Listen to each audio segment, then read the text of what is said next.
Hello, hello. Winter is upon us, and fortunately we haven't had any wintry weather yet, but I am getting my X300 ready for winter. I will be putting the blade on, and I'll be doing one other thing too. I'm going to add some auxiliary lighting. I plan on putting this on the back so that when I back up I can see what I'm doing. So I got this kit. It came with two lights, and I wasn't going to use both, but I'm thinking I might put one on the back.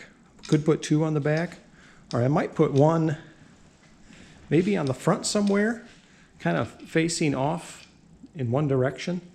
And I might do that so that if I've got the blade angled and I'm putting a berm of snow on one side of the tractor, I can put this light on that berm and see what's going on. So yeah, I'm gonna show you the kit I got, and then I'm gonna install it. All right, so I picked this kit up from a very popular shopping website that rhymes with Scamazon, and this particular brand is a Super-E.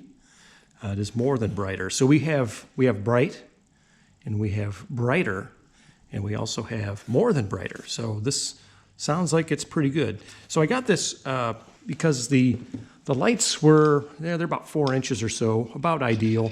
I think they're made for an ATV or something like that. But it came with two of them. I really just wanted one, but for $22 or whatever it was, these were pretty good. And another reason why I bought it is because the ad said it came with a switch. So I didn't have to go out and buy another switch for it. But when I opened the box, I was really surprised to find that not only did it come with a switch, but it came with a full wiring harness.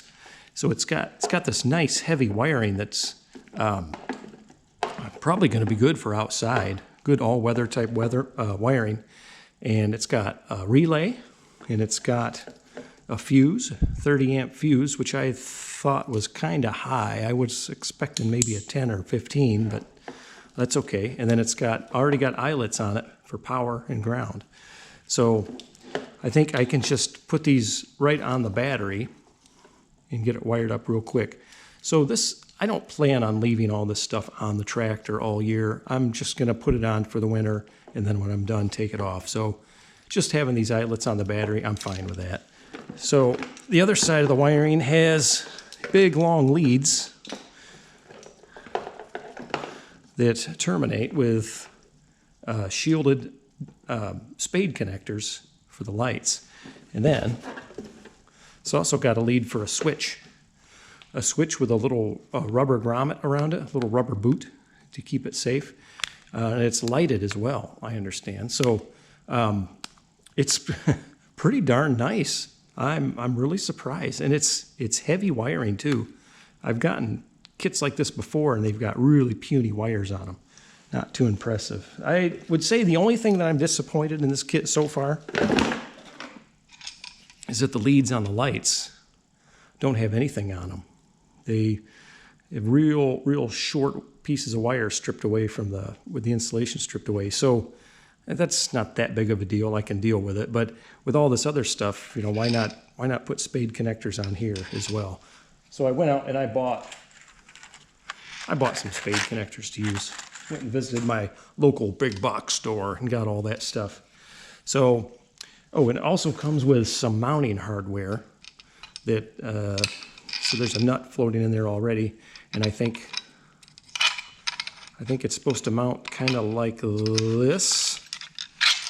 There's a bolt that goes through here, and then when you loosen it or tighten it, it will kind of rock on the mount, so you can kind of aim it wherever you want. So that's something I got to sort out.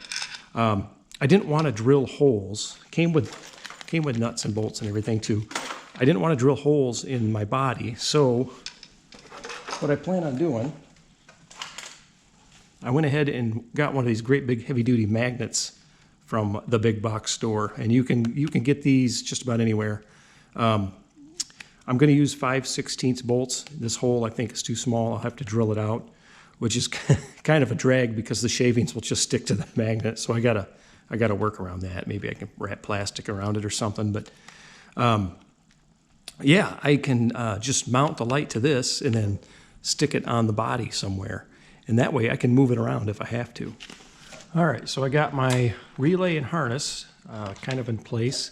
I just kind of fished the harness down through here between this wiring harness and the fuel line and got it coming out the bottom of the tractor. And then I'll run it to the back along the frame, I think. So I can attach this relay, I think, right here. This hole's too small, so I'll have to drill it out.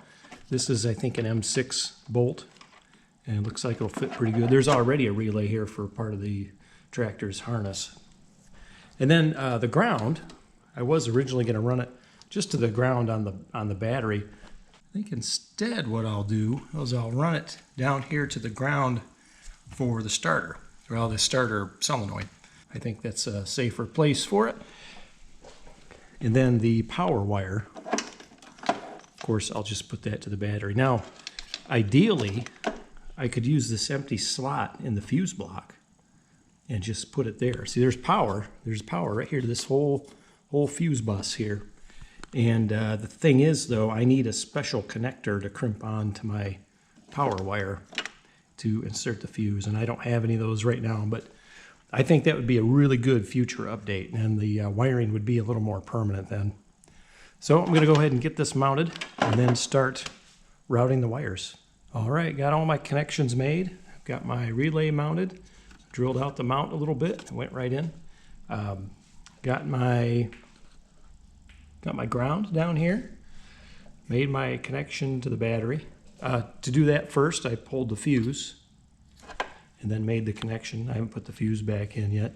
And in case you're wondering why I didn't just pull this connector out and put it in the back of here, it is a different type of connector. So these, if you can see down in there, these connectors run, I guess, parallel with the spade on the fuse.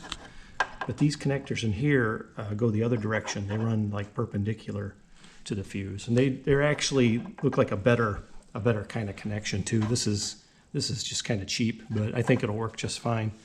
So I guess I'll put the fuse in and see if that relay clicks on. All right, let's see if this works, and hopefully it doesn't pop the fuse right away.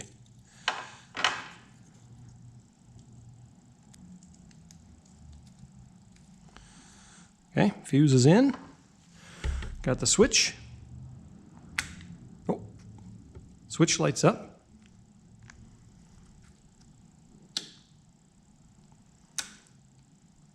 I hear the relay clicking. So there we go. That's not the moment of truth, but it's one of the moments of truths. Next up, get the lights mounted. Okay, I got my wiring all routed. I went ahead and just kind of ran it over the top of the frame, and then I zip tied it together in a couple places, and right here I zip tied it to this harness so it won't move. It's up and out of the way of anything that's moving. I routed it above the tank and then zip tied it to that bracket. And then the longest part of the harness, this is for the switch, but longest part of the harness I ran up and right out of this hole right here. I got a bucket hanger here, which I'll leave on, but if I don't have to drill holes, that's a win. So I got it routed out here. I think that'll be fine. So I can put, here's the short leads. I can put a semi-permanent light right here. And then the longer leads will be a light that I can move anywhere I want. And for the biggest win, here's the switch. And it fits right down in that hole. Pull it right through.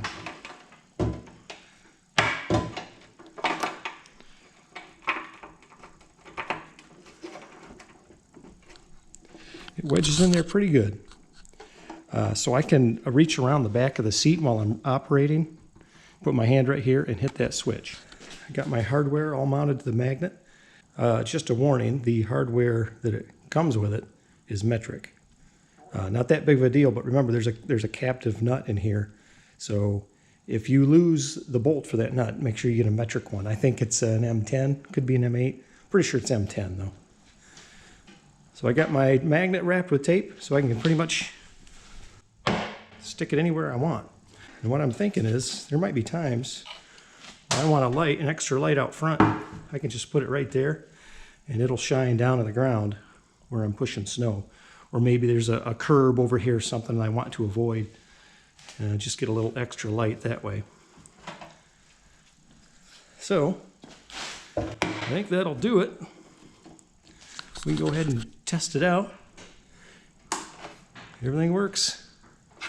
Seems pretty bright. It's pretty bright in my garage though, so I don't know how bright it's actually going to be outside, but all this slack, I'll just kind of wind that up, zip tie it to the frame somewhere out of the way, and it should be good. In the future, I might get rid of this connection and replace it with like a Deutsch connector or something. And if I can get the wiring kind of semi-permanent on the tractor, seasonally, I'll just take the Deutsch connector off, take the lights off, put them away for the summer, and just leave the wiring on the tractor. And the switch actually has switch is actually on a pigtail too. So I can pull the switch right out right here. I don't know if I showed you that before or not, but yeah, I'd say it's pretty nice setup. This I'll leave a link to what I bought down below. Maybe try to get a screenshot too, but I'm anxious to try it. I'm not really anxious for snow, but I'd like to see how this works. Heck, I might put it all back together and get it out in the dark tonight and run it around and see how it is. Okay, this thing's all buttoned back together, ready to operate. Well, save for the blade. I got the lights on, about where I want them. That guy will stay put. This guy, I can move on this side of the tractor or the other side, stick it wherever I want. I don't think it's long enough to go out front, but at least on the leading edge of the fender here. One thing I thought about was ideally you would want this on switched power. All the power for the headlights just runs right through the switch. I don't think there's a relay or anything. So the way it is right now, it's just hardwired to the battery basically. So with the key switch on or off, you're going to have lights. So I think maybe in the future, what I could do is maybe wire into this somehow for the headlights. But I would need the headlights and the backup lights all on a relay. I don't think I want all 4 lights just going through that switch. I think that's asking for trouble. So I don't know, maybe that's an update for the future. We'll see, along with better connectors and maybe a better mounting option. So that's it for this project. Thanks for watching. If you're a subscriber, thank you for subscribing. I'm getting near 500 subscribers. I never thought I'd get that far, but I guess if I keep churning out content that people are interested in, I guess maybe I'll get even higher than that. So who knows? So till next time, take care.